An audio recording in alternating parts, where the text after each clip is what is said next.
siang. Perkenalkan, nama saya Maria Dolores Asamani, guru pendidikan agama Katolik di SMA Negeri Alemba, Kecamatan Lembur, Kabupaten Alor, Provinsi Nusa Tenggara Timur. Saya adalah mahasiswa PPG dalam jabatan di LPPK Santo Yakobus Merauke. Pada hari ini, Kamis 26 September tahun 2024 akan melaksanakan praktek pembelajaran dengan materi gereja sebagai persekutuan yang terbuka. Selamat menyaksikan. Siap. Hormat. Selamat siang, Ibu Guru. Selamat siang anak-anak.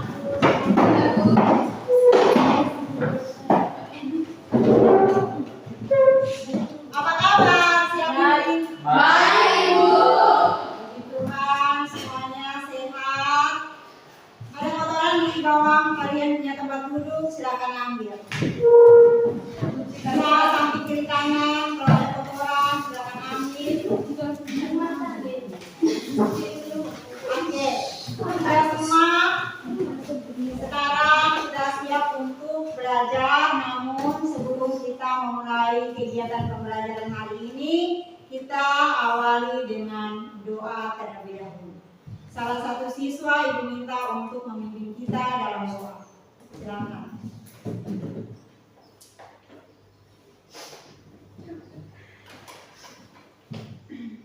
Teman-teman serta ibu guru, sebelum kita belajar, mari kita berdoa.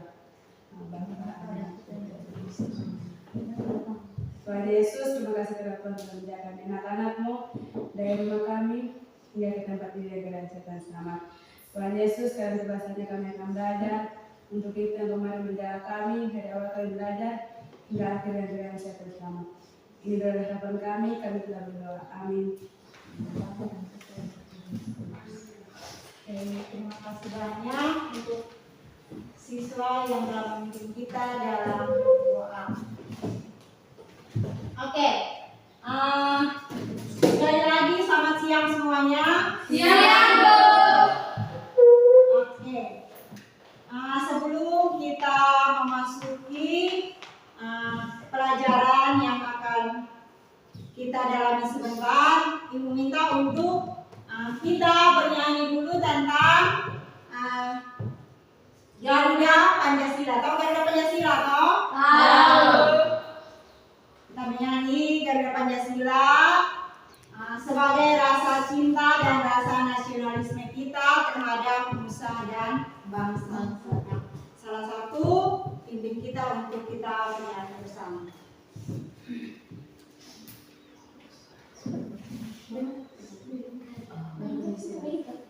Garuda Pancasila.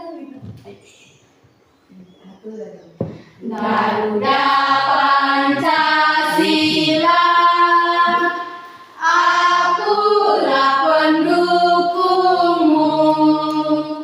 Patriot proklamasi, sedia berkorban untukmu.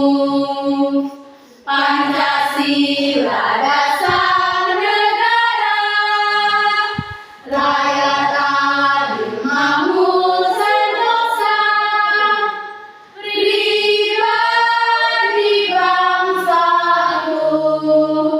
Ayo maju, maju, ayo maju, maju, ayo maju, maju. Oke, beri tepuk tangan. Oke, kita akan lanjut ke materi kita yang akan kita belajar hari ini. Ibu mau tanya dulu. Siapa yang masih ingat pelajaran minggu lalu? Ada? Saya Tentang apa? tentang kaum awam. Tentang kaum awam. Ada lagi? Tentang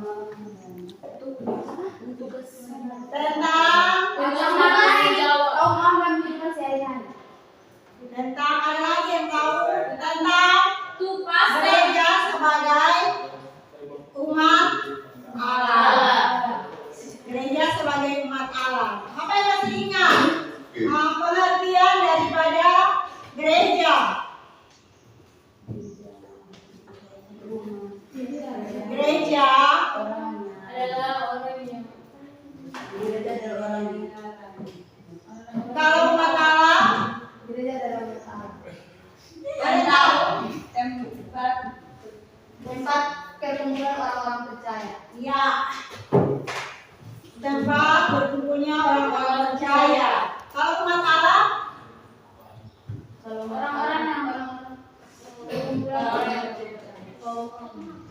Orang-orang yang percaya. Oke.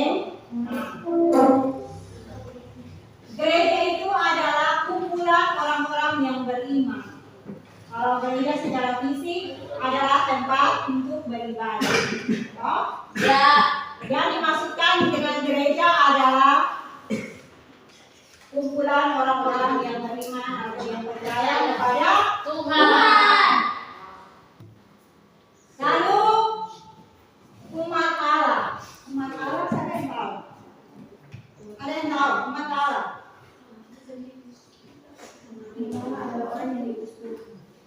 Ya, umat Allah adalah orang yang diutus Tuhan. Umat pilihan Allah. Oke. Berarti kita sudah memahami sedikit tentang gereja sebagai umat Allah.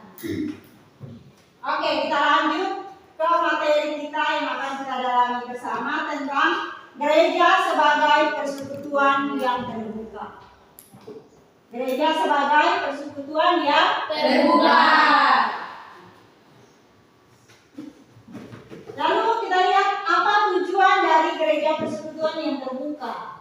Yang pertama, peserta didik mampu memahami gereja sebagai persekutuan yang terbuka dan bersyukur kepada Allah atas rahmat persekutuan yang terbuka serta menghayati dalam hidup sehari-hari.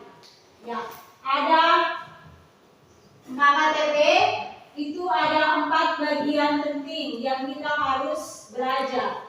Yang pertama, melalui video pembelajaran, peserta didik dapat menjelaskan model gereja dan menurut Kitab Suci Kejadian 24 ayat 32 sampai 37.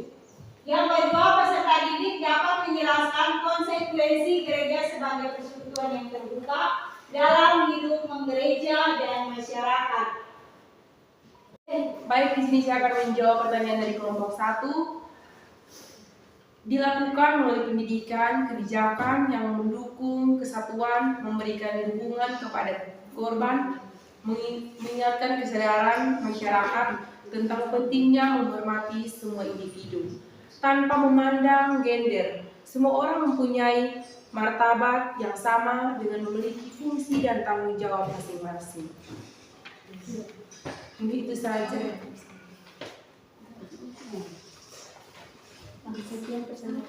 Baik, jika sudah tidak ada, kami tutup pertanyaan. Waktu selanjutnya kami kembalikan kepada ibu guru dan teman-teman yang mengerjakan tempat. Ya.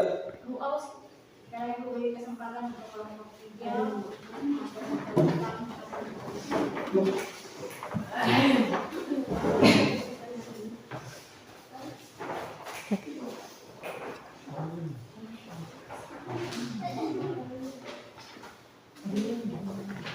Baik, terima kasih atas waktu dan kesempatan diberikan kepada kami kelompok 3. Di sini kami akan mempresentasikan hasil kerja kami.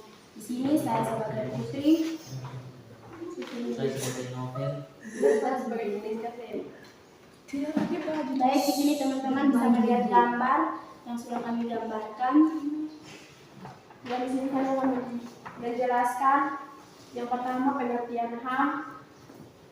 HAM adalah hak dasar yang dimiliki setiap individu hanya karena ia adalah manusia. Hak ini mencakup hak untuk hidup, kebebasan dan berpendapat, hak perlindungan hukum, hak atas perlindungan hukum dan tidak terdapat diskriminasi. HAM bertujuan untuk melindungi martabat dan kebebasan individu serta mendorong keadilan dan kesetaraan dalam masyarakat. Yang kedua, pelanggaran HAM adalah tindakan yang melanggar hak dasar individu yang diakui secara universal. Contoh pelanggaran HAM meliputi yang pertama penyiksaan, seperti perlakuan tidak manusiawi akan merendahkan martabat seseorang. Yang kedua diskriminasi, seperti perlakuan tidak adil berdasarkan ras, jenis kelamin dan agama.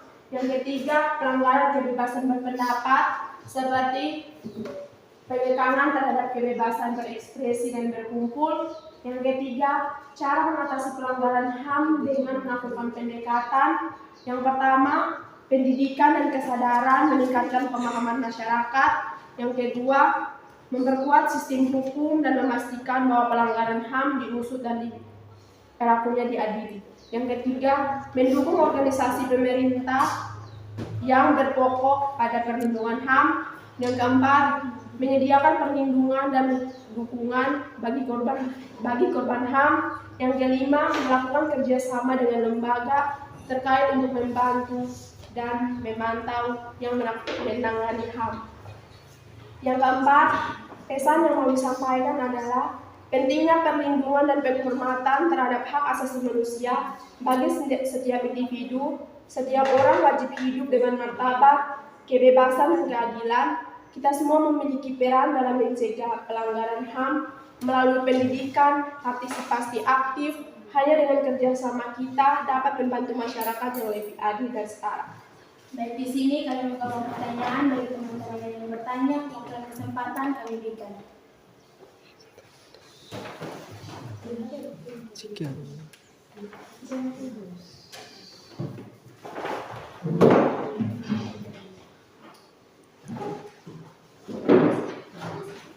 Baik, di sini kami akan memberikan pertanyaan.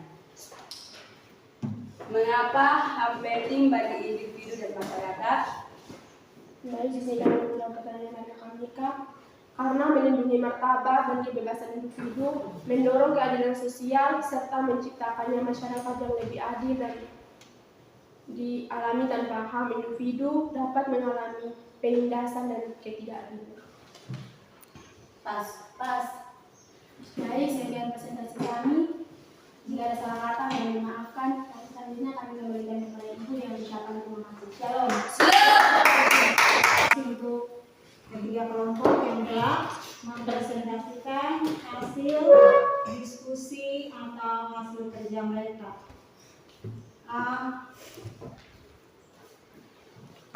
Ibu mau bertanya dulu.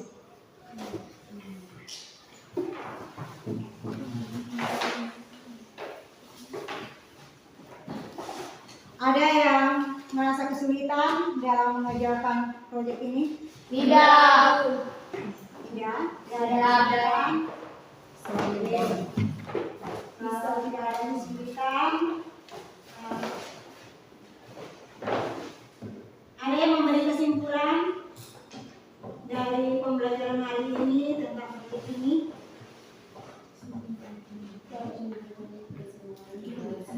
Ada? Kalian bisa memberikan kesimpulan? Kami, Bu. Kesimpulan yang kami ambil adalah saling menghargai perbedaan agama antara satu agama dengan 5 agama yang lain. Terima kasih. Ya, terima kasih untuk nomor 1 atas nama Carolina. Nomor 3. Ya, silakan Putri. Kesimpulan yang kami ambil dari pelajaran hari ini adalah HAM adalah hak dasar yang dimiliki setiap individu manusia. Karena itu, kita sebagai manusia lakukanlah hak tersebut dengan baik agar tidak merugikan siapa saja. Oke. Terakhir untuk kelompok 3, kelompok 2. Ada kesimpulan? Ya, oke. Terima kasih untuk anak-anak yang telah memberikan kesimpulan. Ibu akan memberikan peneguhan sedikit tentang kesimpulan dari anak-anak sekalian. Yang pertama, gereja sebagai persekutuan yang terbuka artinya bahwa gereja itu diutus oleh Kristus untuk memperhatikan dan menyalurkan cinta kasih Allah kepada semua orang dari segala bangsa.